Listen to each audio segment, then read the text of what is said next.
Hello प्यारे बच्चों, आज की इस वीडियो में देखेंगे 8th ग्रेड अभ्यास पुस्तिका 2023-24 की आपकी नई बुक है कक्षा 7 विषय सामाजिक विज्ञान।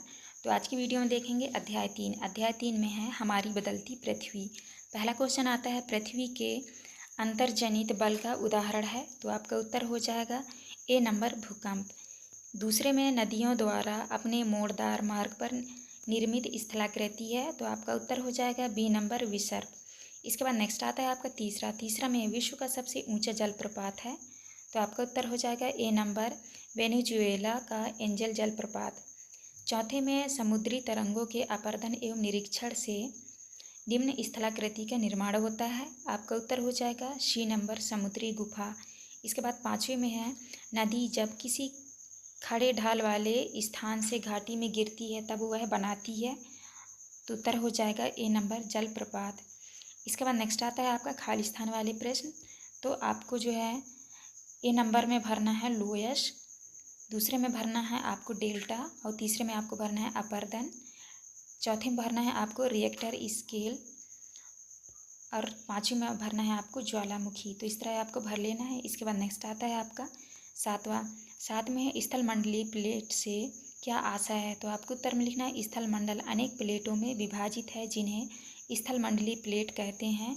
भूपर्पटी में अनेक बड़ी एवं कुछ छोटी कठोर असमान आकार की प्लेटें होती हैं जिन पर महाद्वीप एवं महासागर की सतहें टिकी रहती हैं।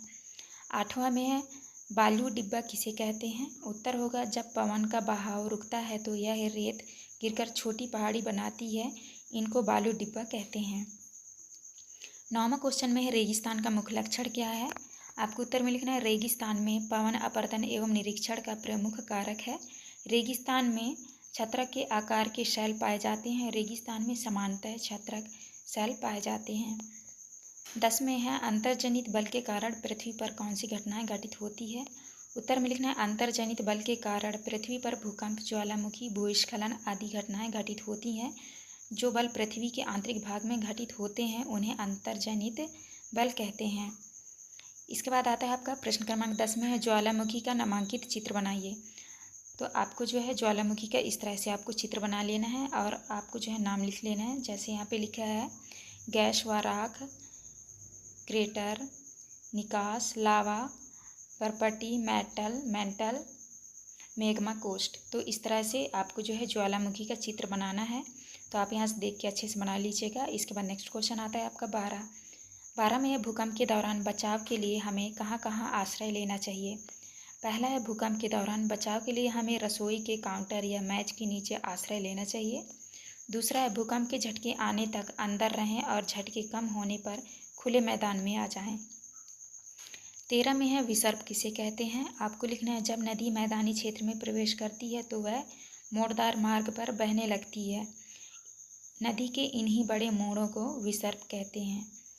इसके बाद नेक्स्ट आता है आपका प्रश्न क्रमांक 14 में अपर्दन व निक्षेपण में क्या अंतर है। तो आपको जो अपर्दन और निक्षेपण में अंतर लिखना है। पृथ्वी की सतह के घिसने को अपर्दन कहते हैं। अपर्दन की प्रक्रिया से सतह नीचे की ओर जाती है और सतह का पुनः निर्माण निरीक्षण की प्रक्रिया द्वारा होता है। अपर्दन में हवा, जल जैसे कारकों के कारण भू आकृतियों का क्षय होता है, वहीं निक्षेपण की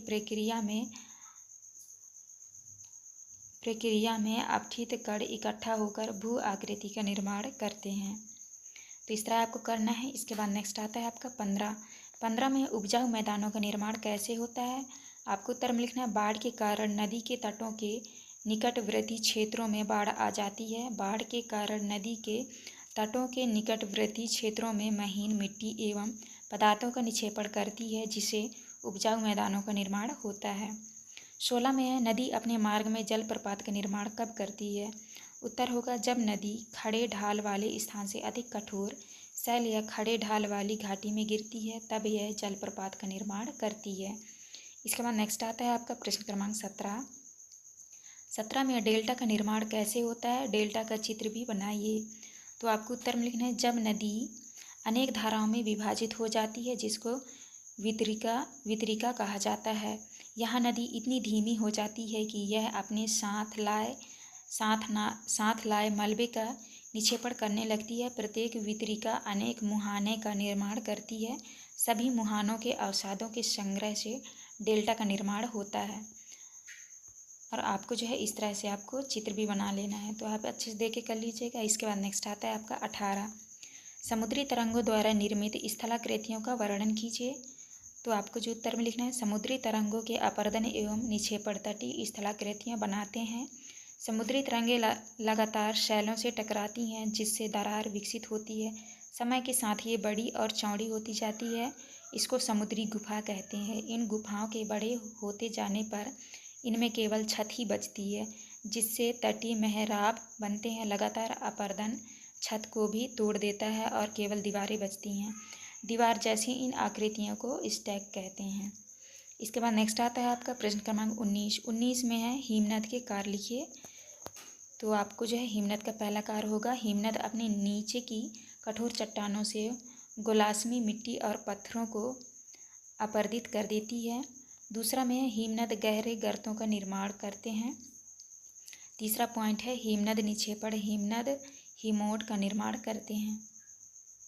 इसके बाद आता है आपका प्रश्न क्रमांक 20 में है, रेगिस्तानी क्षेत्रों में पवन से कौन कौन सी स्थलाकृतियों का निर्माण होता है, वर्णन कीजिए।